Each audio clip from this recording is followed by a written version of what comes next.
Hello again out there in Mufindi Hospital Hike Land.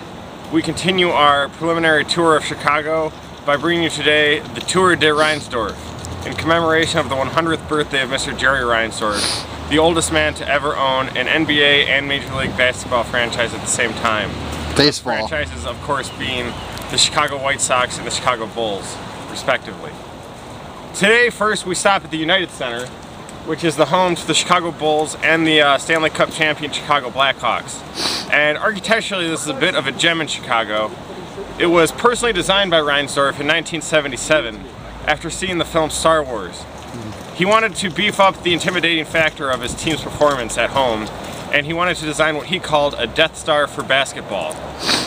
In fact, originally, he liked to name the facility Planet Basketball, but that title had to be discarded in an intellectual property dispute with team star Michael Jordan surrounding the 1996 Ivan Reitman science fiction psychological thriller Space Jam. Next, we will move on to U.S. Cellular Field, formerly known as Comiskey Park, where the Chicago White Sox play, and we'll have many more intriguing goodies for you then. Now, please remember, this is a charity hike for a very good cause. The Mufindi Orphans Highlands Project is building a hospital in Mufindi, Tanzania, and we need your help to donate. Thank you, and see you on the south side. Hello out there in Mufindi Hospital Hike Land. Welcome to the interim of our Tour de Reinsdorf 100th birthday extravaganza. We stopped a local man on the street to ask him a few questions about the day and the hike and our cause. What's your name, sir? Ian McBride. Mr. McBride, as you know, today is Jerry Reinsdorf's 100th birthday. I was wondering, as a young American male, if you'd be willing to share your first memory of Jerry Reinsdorf. I would say it was about 4 years ago. I went to a White Sox game, and they talked about him being in the stands. Really spectacular. Truly, truth is stranger than fiction.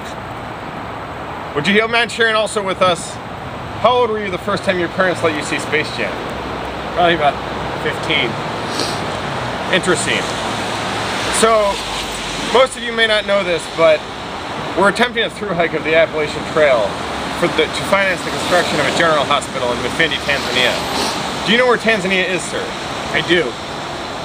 Do you have any fond memories or recollections of Tanzania? I certainly do. I traveled to Zanzibar, throughout the country, climbed Mount Kilimanjaro. Fascinating.